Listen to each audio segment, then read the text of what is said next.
guys, magluto ko og fish soup. Yes. Pag maggawa ng ano guys, fish soup, no need na kainin tong isda. Itapon na yan siya. Yung sabaw lang talaga ang kailangan. Tapos, lagyan ko yan siya ng kamatis at saka patatas. Pag matapos ko iprito guys, dagdagan ko na diretso ng tubig.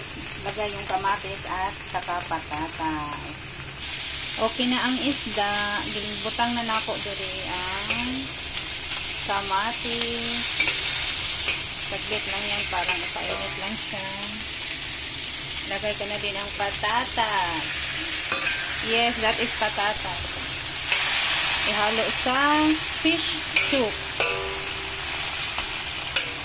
Tapos, lagyan ko na yan ng tubig. Mauna ni ang naong niya guys. Pakuluan lang to ng 30 minutes. So, okay na yan siya.